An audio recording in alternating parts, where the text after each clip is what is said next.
El camarero del restaurante fue el primero en mirarme raro. No me preguntes cómo lo noté, pero fue ese tipo de mirada que no dura más de un segundo, lo justo para que te des cuenta de que algo no cuadra. Estábamos en Valencia, una noche de viernes, cenando en un sitio que ella había elegido. Me lo vendió como una sorpresa, porque últimamente estás muy estresado, cariño. Yo había salido directo del trabajo, camisa todavía arrugada de tantas horas en la oficina, y ella apareció con un vestido negro ajustado que no le había visto nunca. Ni una palabra me dijo de si era nuevo o no. Solo me dio un beso seco en la mejilla y me pidió que no mirara el menú, que ya tenía todo pensado. Confía en mí, esta noche va a ser especial, me dijo, sonriendo. La frase se me quedó grabada, pero no por lo que dijo, sino por cómo lo dijo. Como si supiera algo que yo no. Como si estuviera interpretando un guión. Pedimos vino, pidió las tapas, y durante toda la cena estuvo nerviosa. Sonreía demasiado. Preguntaba todo el rato si me gustaba el sitio, si estaba cómodo, si quería más pan. Yo intentaba relajarme, pero notaba esa incomodidad rara, esa rigidez que se esconde detrás de una noche que, supuestamente, debería ser perfecta. Y el camarero, ese camarero que cada vez que se acercaba bajaba la mirada, como si no quisiera cruzarse con la mía. Entonces pasó lo que me hizo levantar las alertas. Ella se fue al baño. Tardó unos 10 minutos. Cuando volvió, traía el pelo más revuelto y la expresión de quien acaba de discutir con alguien por teléfono. Pero no traía el móvil.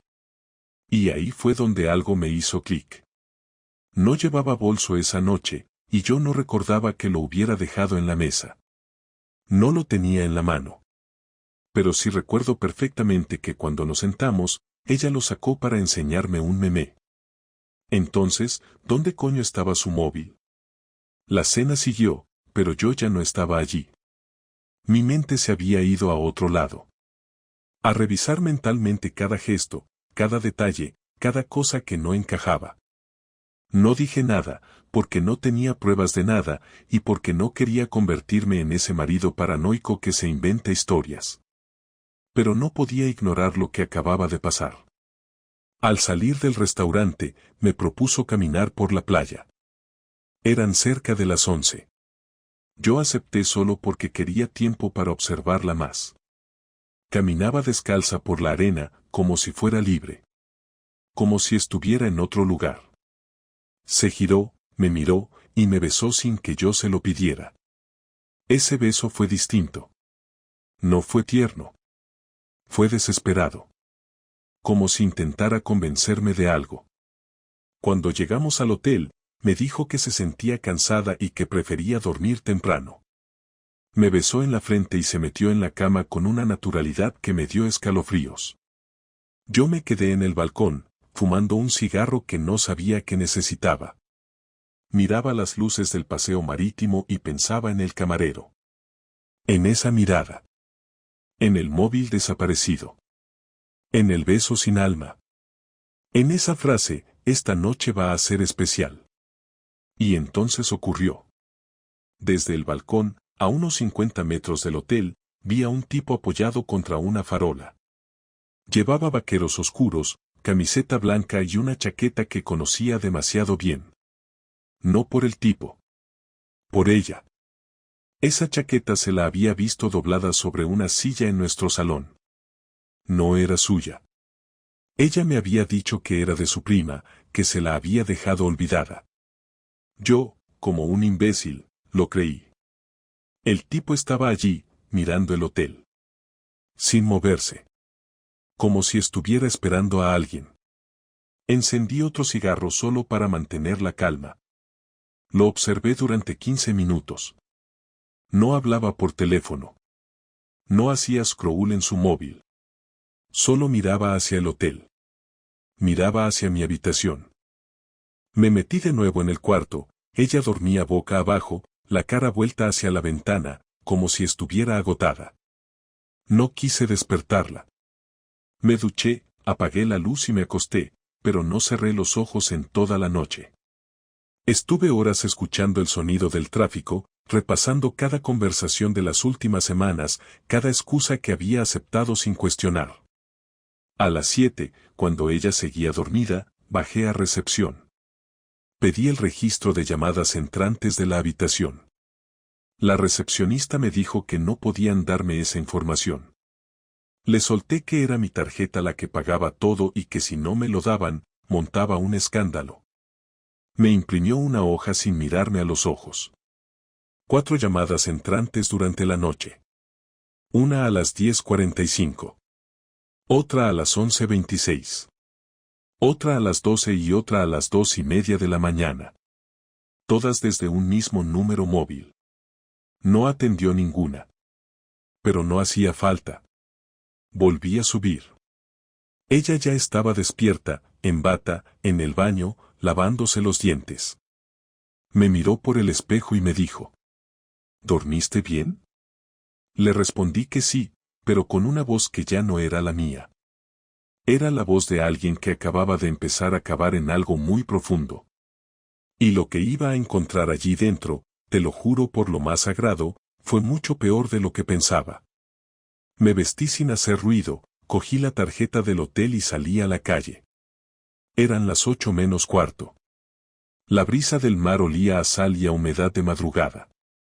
Caminé hasta el lugar donde había visto al tipo la noche anterior. No había nadie, solo un par de barrenderos y un señor mayor paseando un perro. Me quedé quieto, mirando la fachada del hotel desde la misma perspectiva que tenía él cuando estaba plantado allí, y me pareció de pronto una escena absurda.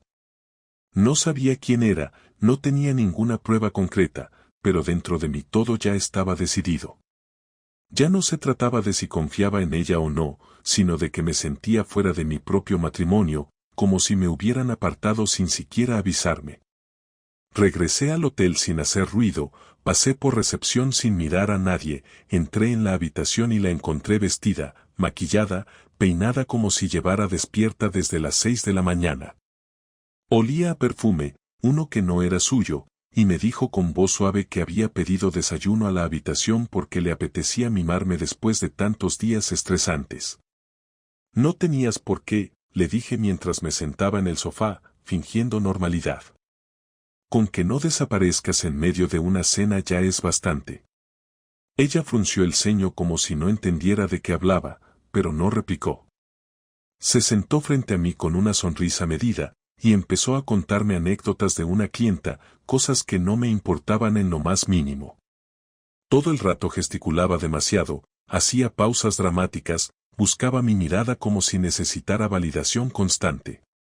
En otro momento quizá habría caído en su ritmo, pero ahora cada palabra suya me sonaba artificial, como una actriz de teatro que no sabe que el público ya se fue. El desayuno llegó, huevos revueltos, tostadas, zumo natural y café. Le agradecí el gesto, me lo comí sin ganas, y en cuanto terminé le propuse salir a dar un paseo por el puerto. Ella aceptó con una rapidez que delataba su necesidad de mantener el control de la situación. Caminamos durante más de una hora. Hablamos poco. Le pregunté qué tal le iba con ese proyecto que tenía con una galería de Barcelona y me dio una respuesta tan técnica y detallada que me confirmó que llevaba ensayándola días. Me fijé en cómo evitaba que el viento le desordenara el pelo, en cómo miraba constantemente su reflejo en los escaparates, en cómo sacaba el móvil cada 2 por 3 con la excusa de revisar correos. No escribía, solo abría y cerraba la pantalla. No era adicción al móvil, era vigilancia. Cuando regresamos al hotel, le dije que quería subir solo a descansar un rato. Ella no preguntó por qué. Dijo que iría a comprar algo de ropa por el Paseo Colón y que volvería en una hora. En cuanto se fue, bajé a recepción. Le enseñé una foto suya a la chica del mostrador y le pregunté directamente si la había visto hablando con alguien la noche anterior en el restaurante o en el vestíbulo. La chica dudó, pero su compañera, una mujer de unos 40, intervino de inmediato diciendo que sí, que anoche había salido del restaurante y estuvo hablando con un chico unos minutos fuera, que luego regresó sola. Le pregunté si sabía si él entró al hotel, si pidió una habitación, y me respondió que no podía decirme nada sobre eso. Le ofrecí 100 euros en efectivo y, tras mirar a su alrededor, me pidió que esperara unos minutos. Se fue a una puerta lateral, entró en una oficina y volvió con un papel doblado en 3. Número de habitación, 306. Nombre, Óscar L. Fecha de entrada, ayer por la tarde. Subí las escaleras sin pensar. No quise usar el ascensor. En cada peldaño sentía cómo se me tensaban los músculos. Cuando llegué al tercer piso, caminé despacio por el pasillo hasta la puerta 306. No llamé. Me quedé ahí de pie, en silencio, escuchando. No oía nada. Ni televisión, ni pasos, ni voces. Pegué el oído. Nada. Bajé otra vez. Pedí a recepción que me activaran el acceso a esa habitación alegando que tenía una reunión de trabajo con el ocupante y que él mismo me había dicho que estaba autorizada mi entrada. No coló. Me dijeron que no podían hacer eso sin consentimiento. Así que fui a seguridad. Les dije que estaba preocupado porque creía que había habido un error con el check-in, que mi esposa estaba usando mi nombre para acceder a una habitación sin mi permiso.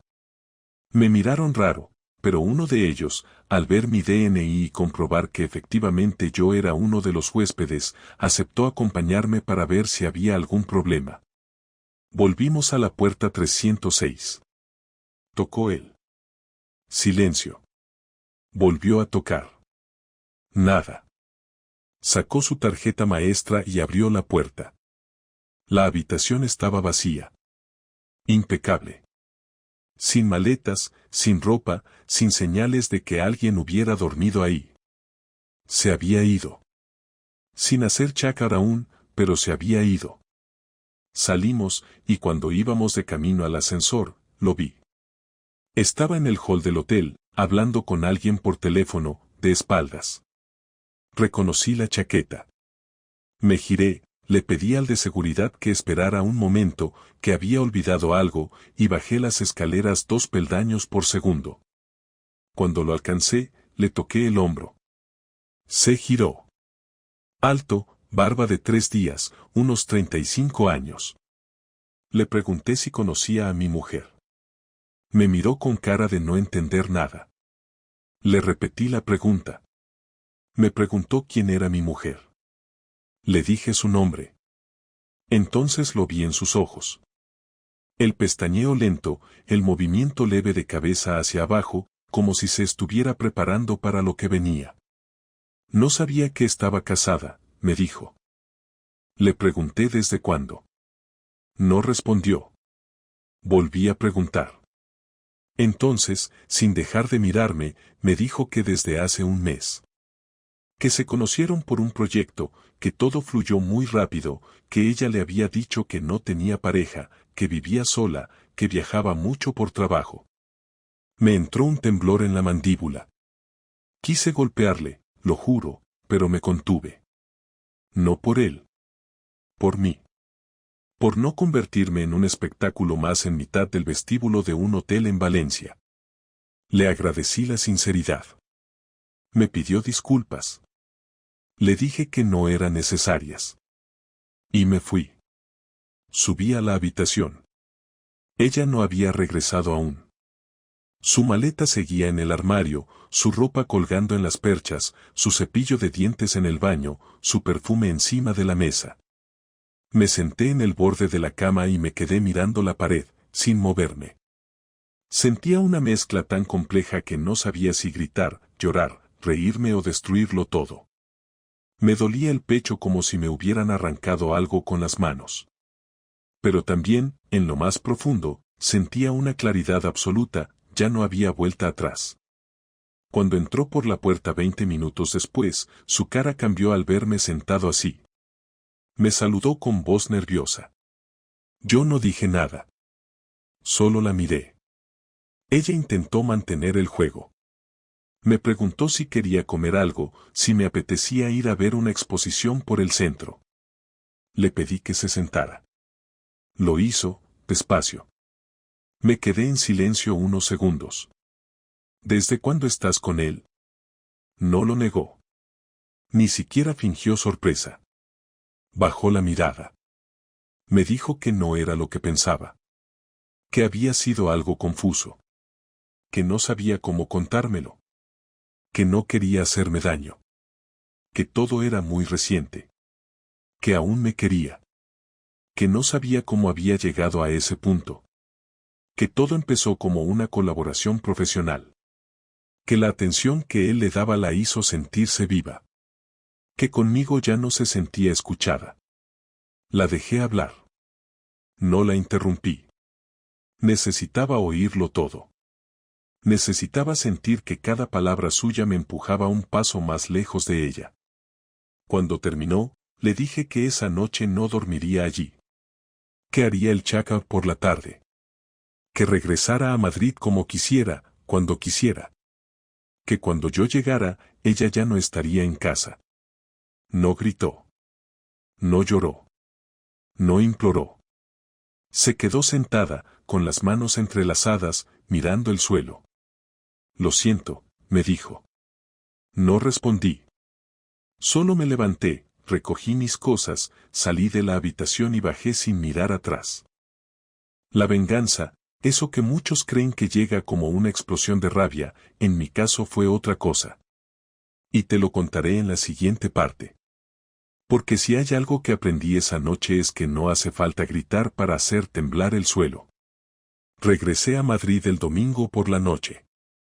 Conduje las 3 horas sin música, sin pausas, sin pensamientos claros. Solo quería llegar. No sentía rabia todavía, ni tristeza, ni ganas de gritar. Era una calma tensa, casi fría, la que me dominaba.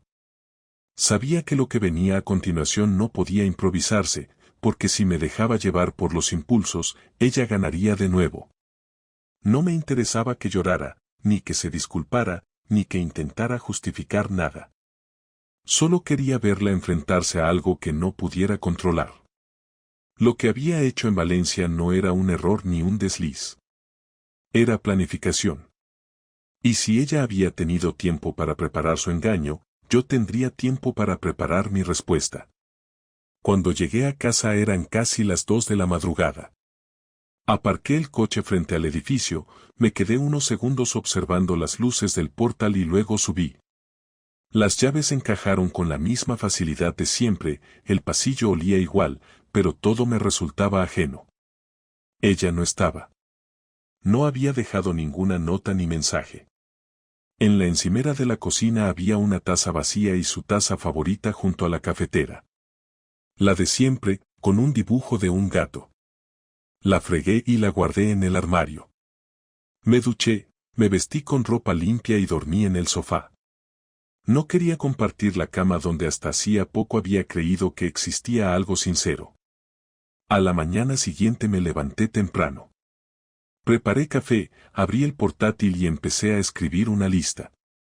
No de cosas que quería hacerle, sino de cosas que debía dejar de hacer.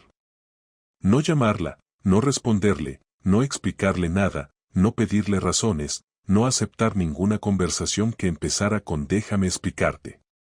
Quería que entendiera lo que era desaparecer emocionalmente de la vida de alguien sin previo aviso, lo mismo que ella había hecho conmigo, pero sin gritos, sin drama, sin escenificaciones de película. Alrededor de las 10 me llegó un mensaje suyo. Decía, he llegado bien. Por favor, no tomes decisiones en caliente. No respondí. A las 12 volvió a escribir, podemos hablar cuando quieras. No fue lo que piensas. A las 4, estoy destrozada. No duermo. Necesito verte. Guardé el teléfono en el cajón del escritorio y seguí trabajando. No quería darle poder sobre mis reacciones. Sabía que su estrategia era recuperar control emocional, que mientras yo le respondiera, ella seguía mandando. Esa noche, cuando todo el edificio estaba en silencio, me puse a revisar los documentos del piso. El contrato estaba a nombre de los dos, pero la hipoteca la pagaba yo casi por completo. Me pasé una hora leyendo cláusulas, sumando cifras, comparando recibos, buscando puntos débiles. Al final entendí que legalmente podía pedir una liquidación parcial si demostraba abandono del hogar y adulterio, siempre que tuviera pruebas. No me interesaba denunciarla, pero sí quitarle lo que más le importaba, su estabilidad. Ella había construido su vida sobre la comodidad, sobre el hecho de que yo siempre estaba disponible. Si quería independencia, se la iba a dar. Pero no como ella la imaginaba. El plan se formó en mi cabeza de manera ordenada, sin emociones. A la mañana siguiente fui al banco, pedí cita con el asesor hipotecario y consulté cómo quedaría la situación si uno de los titulares solicitaba la disolución del bien común por convivencia imposible. Me explicó los pasos. Lo anoté todo. El martes apareció en casa. No me avisó. Escuché las llaves girar en la puerta y supe que era ella por la forma en que las movía con impaciencia. Entró despacio, como quien sabe que no es bien recibido. Llevaba un abrigo largo, gafas oscuras y una bolsa en la mano. Me encontró sentado en el sofá. Dijo mi nombre con voz baja. Le respondí sin levantarme. Me preguntó si podíamos hablar. Le dije que sí, pero que solo quería escuchar una vez lo que tenía que decir, y que después no habría réplica. Asintió y se quitó las gafas. Tenía ojeras profundas y los ojos rojos. Se sentó frente a mí y empezó su discurso con frases que había ensayado, lo noté al instante. Me habló de lo confundida que estaba, de cómo su relación conmigo se había vuelto rutinaria, de cómo aquel hombre le había dado atención y la había hecho sentirse viva, de que nunca había planeado herirme. Lo dijo todo en un tono plano, como si estuviera leyendo un guión que buscaba justificarlo sin asumir culpa real. Cuando terminó, esperó a que dijera algo. No me interesa tu versión, le respondí sin alterar el tono. Solo quiero saber si piensas seguir viviendo aquí o si te vas por tu cuenta.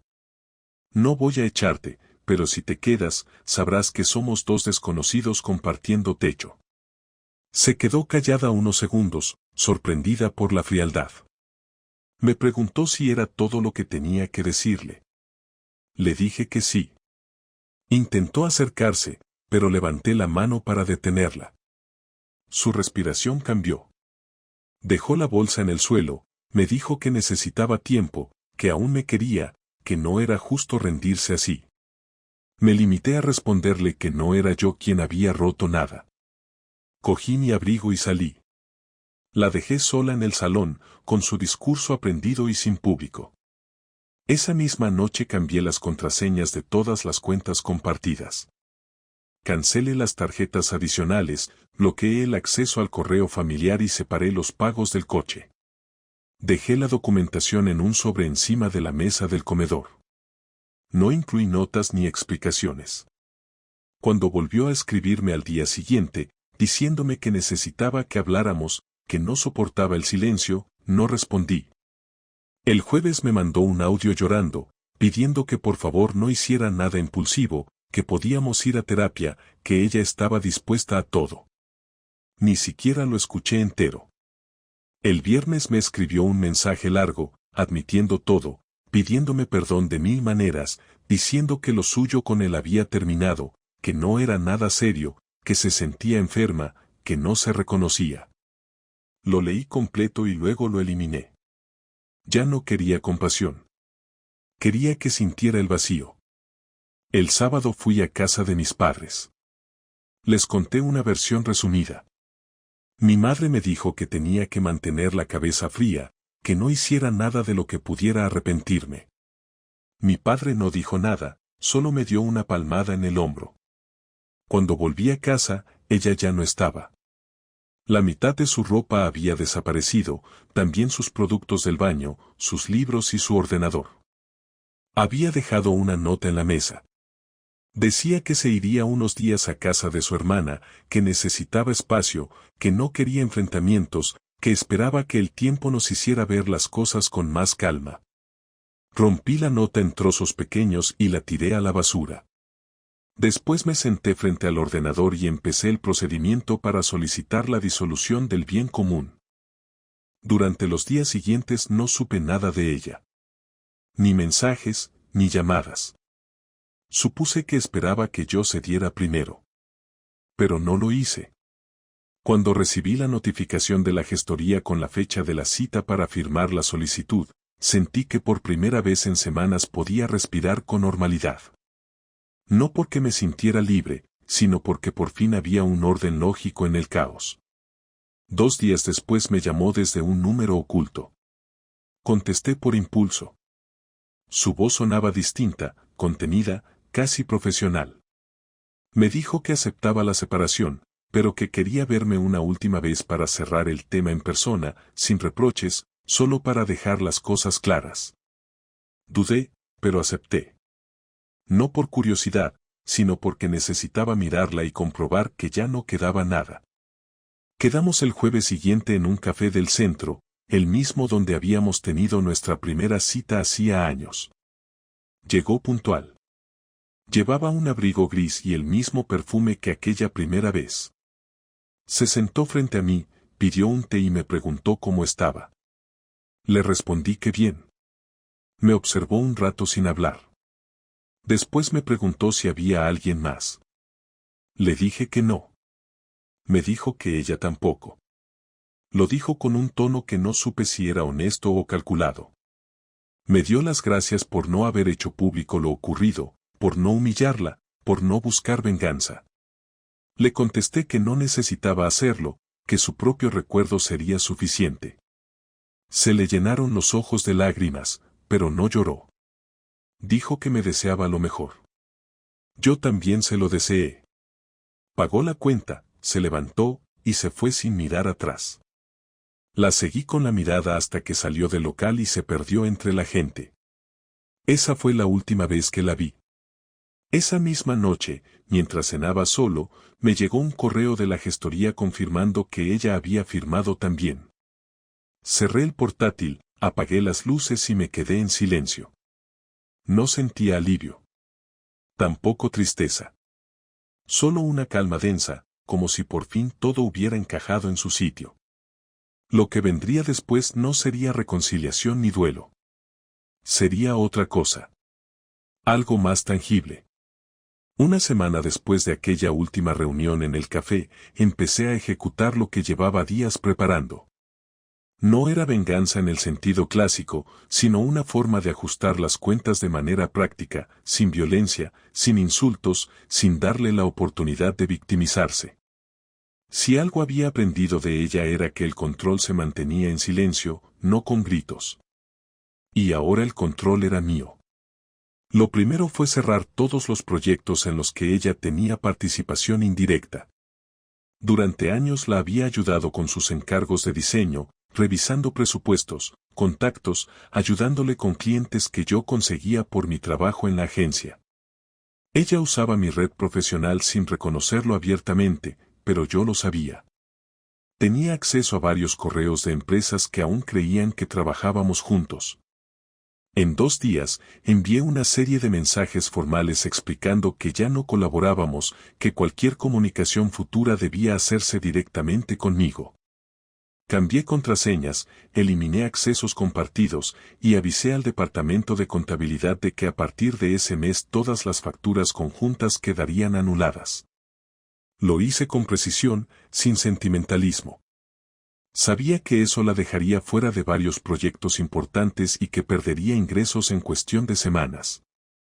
El siguiente paso fue el piso. No solo quería separarme emocionalmente de ella, también quería que entendiera lo que significaba empezar desde cero. Pedí una tasación urgente y contacté con una agencia para ponerlo en venta. Cuando el agente inmobiliario vino, le mostré el lugar con naturalidad, evitando cualquier referencia personal. Le dije que el piso era demasiado grande para una sola persona y que quería cerrar rápido.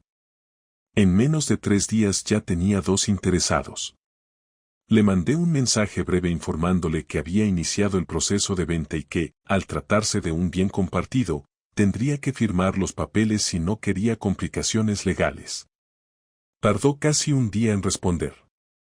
Me pidió que esperara, que no hiciera nada precipitado, que aún podíamos hablar. Le respondí que la cita con el notario ya estaba pedida. Desde ese momento, su tono cambió. Pasó de la calma falsa a la desesperación contenida. En los mensajes siguientes ya no intentaba justificarse, ahora me pedía piedad. Decía que no tenía a dónde ir, que no podía permitirse alquilar algo de ese nivel, que necesitaba tiempo para organizarse. Le contesté que tendría 30 días para desalojar una vez se firmara la venta. No era una amenaza, era una decisión. Durante esos días noté algo curioso en mí. No había culpa. Tampoco placer. Solo la sensación de estar corrigiendo una ecuación que llevaba demasiado tiempo mal balanceada. Me despertaba temprano, trabajaba, hacía ejercicio, salía a caminar, comía solo, y cada acción mía tenía una intención específica, reconstruirme desde la eficiencia, no desde el dolor.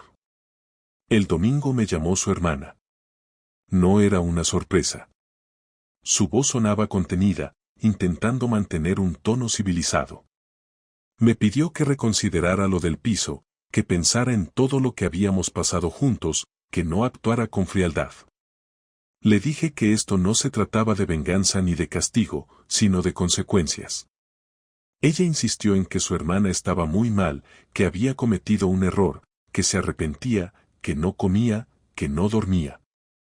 Le respondí que el arrepentimiento no borra los hechos, y que si realmente quería ayudarla, la orientara para buscar un trabajo estable y un lugar propio.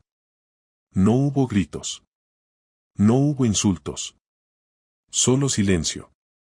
Después me colgó sin despedirse. El martes me llamaron del banco para confirmar la cancelación de las cuentas conjuntas y la emisión de una nueva tarjeta a mi nombre. Sentí una especie de cierre administrativo que resultaba más satisfactorio que cualquier disculpa. Esa misma tarde recibí un correo de ella. No era emocional, era práctico. Me pedía que, por favor, la dejara quedarse en el piso hasta final de mes porque aún no había encontrado otro sitio. Me explicó que tenía que entregar trabajos pendientes, que estaba intentando ahorrar para la fianza, que no quería problemas. Le respondí que podría quedarse hasta el 30, pero que no esperara ninguna conversación. Acordamos que yo iría solo a recoger mis cosas personales en una fecha concreta. No quise dejar nada a la improvisación. Necesitaba que todo tuviera estructura. El jueves siguiente fui al piso. Ella estaba allí, vestida de manera sencilla, sin maquillaje, con el rostro cansado. Abrió la puerta sin mirarme directamente. No intentó abrazarme ni hablar. Me dejó pasar, y mientras yo recogía mis cosas del armario, ella se quedó en el salón, inmóvil. Cada objeto que metía en la maleta me recordaba que una parte de mi vida había sido compartida con alguien que en realidad nunca había estado de mi lado. Terminé en 20 minutos. Al salir, me detuve en la puerta. Ella me dijo sin girarse: «No tienes que hacerlo así». Le respondí: «Tú elegiste cómo hacerlo». Cerré la puerta sin esperar respuesta. Esa fue la última vez que entré en esa casa. Una semana después, se firmó la venta. Todo el proceso fue rápido. Cuando el notario pronunció la palabra liquidado, sentí que había terminado una etapa de mi vida sin necesidad de destruirme por dentro. Ella no asistió a la firma, envió un poder notarial. Eso también me sirvió como confirmación de que la dignidad no era su fuerte. En el acuerdo final, su parte se redujo considerablemente por los gastos asumidos, y con ese dinero apenas podría cubrir unos meses de alquiler.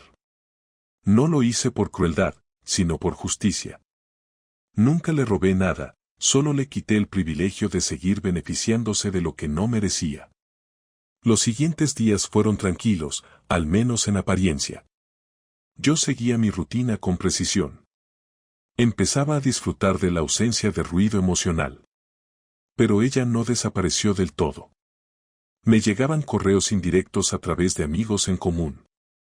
Frases como «ella está mal», «deberías hablar con ella», o «lo que hiciste fue muy duro». No respondía. Sabía que si contestaba, abriría una puerta que no quería volver a cruzar. En cambio, aproveché ese impulso externo para dar el último paso de mi plan. Había un proyecto que habíamos creado juntos, un pequeño estudio de diseño independiente registrado a mi nombre, aunque ella lo manejaba operativamente. Aún figuraba su logo y su contacto en la web. Fui al registro, presenté la documentación de modificación y eliminé toda referencia a su nombre. Cerré sus accesos, bloqueé sus credenciales, y publiqué una nota simple anunciando que el estudio continuaría bajo una nueva dirección creativa. No había necesidad de explicaciones. Los clientes entendieron. Algunos incluso me felicitaron por seguir adelante sin ella. No era una venganza emocional, era una limpieza profesional. 2 semanas más tarde, recibí una carta manuscrita. La reconocí por la caligrafía. No la abrí al instante. La dejé sobre la mesa durante horas, mientras trabajaba, mientras cocinaba, mientras cenaba. Finalmente, alrededor de la medianoche, la abrí. Eran 3 páginas. No pedía perdón. Intentaba justificarse. Decía que lo que había ocurrido con aquel hombre no fue algo planeado, que necesitaba sentirse viva, que creyó que podía tener las 2 cosas sin perderme, que pensó que lo nuestro resistiría cualquier error. Decía que me admiraba, que no esperaba comprensión, pero sí un poco de humanidad. Que me deseaba paz. La leí completa. No me generó ninguna emoción. La rompí en pedazos pequeños y los tiré al cubo de basura sin dramatismo. Me quedé mirando el fondo del cubo unos segundos, no porque significara nada, sino porque ya no significaba nada. Al día siguiente, volví al estudio. Tenía una reunión con un nuevo cliente. Firmamos un contrato que equivalía a casi el doble del ingreso mensual que antes compartía con ella. En ese momento entendí que el ciclo estaba cerrado. No necesitaba más. Ella había quedado fuera de mi vida no solo sentimentalmente, sino también económicamente y socialmente. No había marcha atrás. Esa era mi forma de venganza, tangible, sin violencia, sin humillación pública, sin escándalos. Le había arrebatado lo único que realmente valoraba, su sensación de control. Y aunque no lo diría en voz alta, sabía que eso la destruiría más que cualquier insulto. Pasaron algunos días más, y de repente todo se calmó. No hubo más mensajes, ni llamadas, ni intentos de contacto. El silencio volvió a ser silencio. Y entonces empecé a notar algo que no esperaba. No era alivio, sino una especie de vacío que no sabía cómo llenar. Había ganado, sí, pero ahora no tenía a quien demostrarlo. Y justo ahí empezó otra etapa, una más silenciosa, la que no tiene que ver con lo que haces, sino con lo que queda dentro cuando ya no queda nadie a quien dirigir la rabia. Esa parte llegó después. Y es la que te contaré ahora. Durante los primeros días después de cerrar todo, empecé a darme cuenta de que la parte más complicada no era ejecutar las decisiones, sino convivir con el silencio que dejaban. No hablaba con nadie de lo que había pasado, no porque me diera vergüenza, sino porque sabía que las opiniones externas solo iban a ensuciar el proceso. A mi madre le dije que todo estaba resuelto, que ya no vivíamos juntos y que no hacía falta hablar más del tema. A los amigos que lo sabían les marqué la misma línea, no quería consejos, no necesitaba teorías ni análisis, y mucho menos frases como al final todo pasa por algo. No me interesaba entenderla, no me servía pensar en sus motivos, tampoco quería racionalizar lo que había sido una traición fría, sostenida y ejecutada con total cálculo. Yo solo quería pasar página, pero sin olvidar. Porque olvidar es permitir que algo así vuelva a pasar, y yo había decidido que no me volvería a encontrar en esa posición nunca más. La rutina empezó a estabilizarse. Me levantaba a las 7, entrenaba durante 40 minutos, desayunaba en silencio, revisaba correos, trabajaba hasta las 6, cenaba algo simple y me iba a dormir sin mirar el móvil. No tenía redes sociales activas, había cerrado mis cuentas personales por decisión propia y me mantenía conectado solo con lo necesario. No buscaba distracciones, no quería ruido, quería que la estructura sustituyera la dependencia emocional. Una noche de miércoles, pasadas las 12, recibí una llamada desde un número oculto.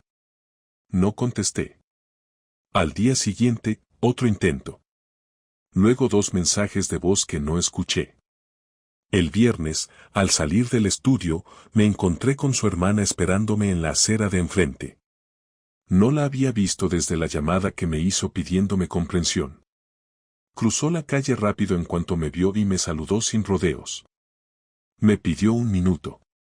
Le dije que hablara rápido. Me contó que su hermana estaba mal, que había bajado de peso de forma alarmante, que no salía de casa, que apenas hablaba. Me lo dijo como si eso tuviera algún valor real para mí. Le respondí que lo sentía, pero que no era mi responsabilidad. Insistió en que ella no esperaba volver conmigo, que no me buscaba por interés, que solo quería hablar una última vez, cara a cara, sin objetivos ocultos. Le pregunté si realmente creía que después de todo eso yo necesitaba escuchar algo más. Me dijo que no lo sabía, pero que al menos me lo pensara. Le pedí que no me volviera a buscar. Di media vuelta y me metí en el coche. Durante el trayecto de regreso a casa no pensé en lo que me había dicho. Me limité a conducir. Pero esa noche, cuando ya estaba en la cama, con la casa completamente en silencio, empecé a sentir una tensión diferente. No era culpa ni duda, era agotamiento. Me daba cuenta de que estaba sosteniendo todo desde una rigidez que no podía mantener para siempre. Que mi fuerza no podía depender únicamente de no hablarle, de ignorarla, de mantener la distancia. No se trataba de perdonarla ni de volver con ella, eso era imposible. Se trataba de cerrar del todo. Porque una herida se puede infectar por el simple hecho de no tocarla nunca más. Y yo no quería cargar con una cicatriz que me condicionara el resto de mi vida. Al día siguiente le mandé un mensaje. Fue breve. Le dije que si necesitaba hablar, podría hacerlo el lunes a las 7 de la tarde, en el parque frente al antiguo piso. Nada más. Me respondió en menos de 1 minuto. Dijo que gracias, que estaría allí. No usó emoticonos ni frases sentimentales. Me pareció un buen punto de partida. Llegué puntual. Estaba sentada en el banco más alejado, vestida con ropa cómoda, sin maquillaje, el pelo recogido. Al verme, se levantó, no sonrió, no intentó abrazarme. Me preguntó si quería sentarme. Lo hice. Nos quedamos en silencio unos segundos. No te he llamado para justificarme, dijo, mirándome de frente. Sé que no hay nada que pueda decir que borre lo que hice. Entonces dime por qué estás aquí. Porque necesito saber si todo lo que pasó fue solo un error mío o si hubo algo en nosotros que también estaba roto. Lo que hiciste fue una decisión. No un síntoma de nada. Lo tenías claro, lo organizaste, lo mantuviste en secreto. No fue un impulso. Y cuando te descubrí, no lo confesaste. Seguiste mintiendo hasta que se cayó todo. Lo sé. Por eso no intento pedirte perdón otra vez. Ya no tendría sentido. ¿Entonces qué quieres? Nada. Solo hablar contigo una vez más sin máscaras. Saber que, aunque no me quieras perdonar, al menos me escuchaste sin rabia. La rabia se acabó. Lo que hay ahora es distancia. Y la voy a mantener. Eso lo respeto. Solo necesitaba decirte que me equivoqué en todo. Que no supe valorar lo que tenía.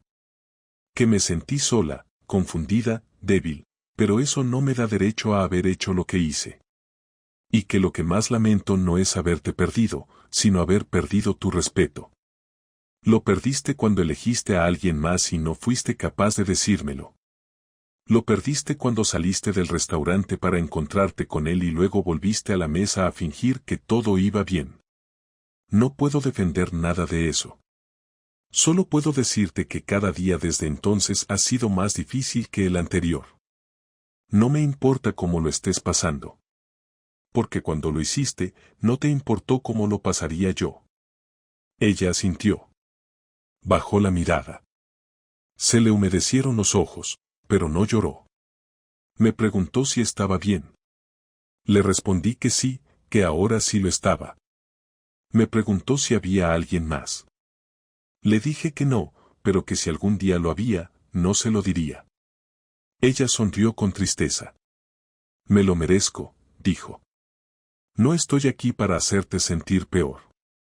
Estoy aquí para cerrar. Entonces cierro contigo también. Nos quedamos unos segundos más en silencio. Luego me levanté. Ella no se movió. Le dije adiós con la cabeza. No respondió. Caminé hacia el coche sin mirar atrás. Esa fue la última conversación. No hubo escenas, no hubo abrazos, no hubo promesas. Solo una certeza común de que todo había terminado.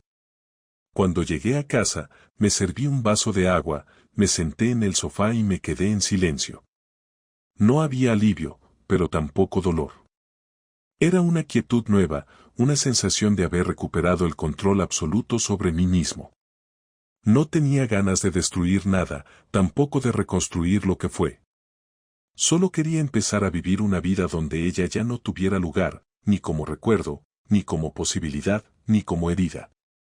Esa noche dormí 8 horas seguidas por primera vez en 2 meses. Al día siguiente no la recordé hasta bien entrada la tarde, y cuando lo hice, ya no dolía. Quedaba solo el dato, el hecho, la experiencia. Y lo que viene después, eso que aparece cuando todo está en ruinas, cuando ya no queda nada de lo que eras antes, eso es lo que te contaré en la última parte. Porque ahí no hay venganza ni rabia, solo decisiones. Las que uno toma cuando ya no le debe nada a nadie. Pasaron los días, y poco a poco empecé a notar que mi mente ya no giraba alrededor de lo que había pasado. Seguía teniendo recuerdos, claro, no hay forma de borrar todo de golpe, pero ya no eran punzadas ni detonantes de rabia. Eran simplemente fragmentos que aparecían y desaparecían sin causar daño. Ya no me preguntaba qué estaba haciendo ella, si se arrepentía o si seguía en contacto con él. Me daba exactamente igual. Había llegado a un punto donde su existencia ya no me afectaba ni emocional ni mentalmente, y eso, sin necesidad de forzarme a sentirlo, era suficiente prueba de que el proceso estaba cerrado. No necesitaba validación externa, ni que nadie me dijera que hice lo correcto, ni que me compadecieran.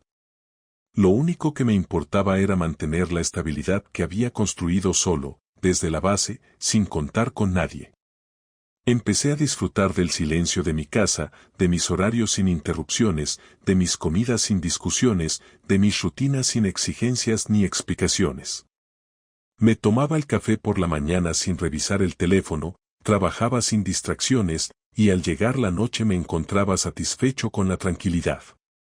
No había emociones extremas, pero sí una claridad funcional que antes no conocía.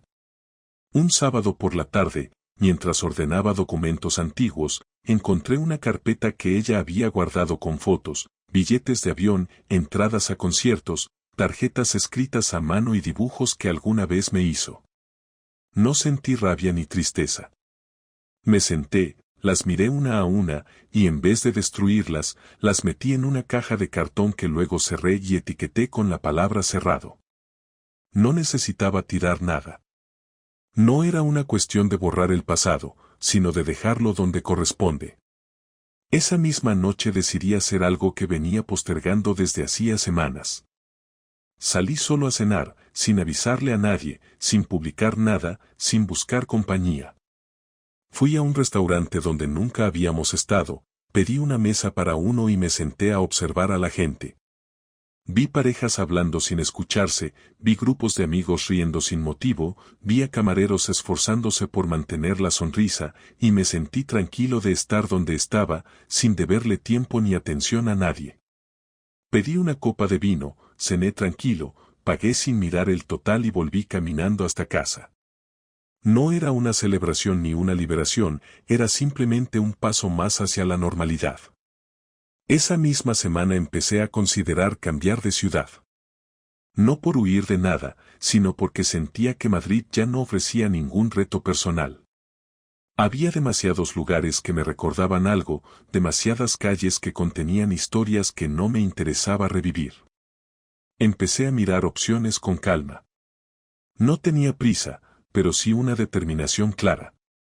Quería una ciudad donde pudiera empezar con total autonomía, sin ataduras, sin conocidos, sin referencias del pasado. Busqué lugares con buen ritmo laboral, opciones culturales, espacios tranquilos. Valencia me gustaba, pero no era una opción viable después de todo lo ocurrido. Pensé en Bilbao, en Gijón, incluso en Málaga. Me puse como fecha límite el verano.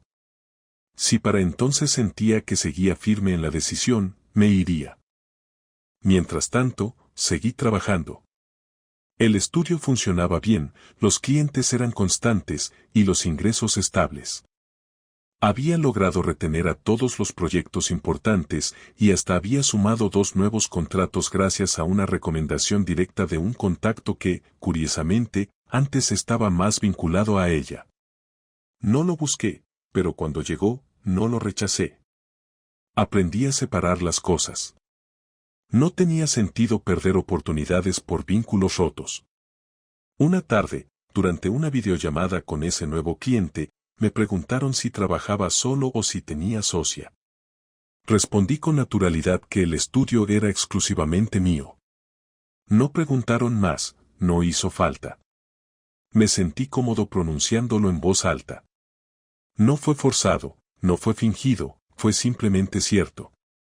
El domingo siguiente recibí una invitación para una reunión de antiguos compañeros de la universidad. Dudé en asistir, pero terminé yendo.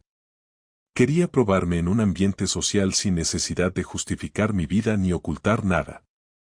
Llegué al lugar, saludé a varios que no veía hacía años, respondí preguntas básicas, sonreí, escuché.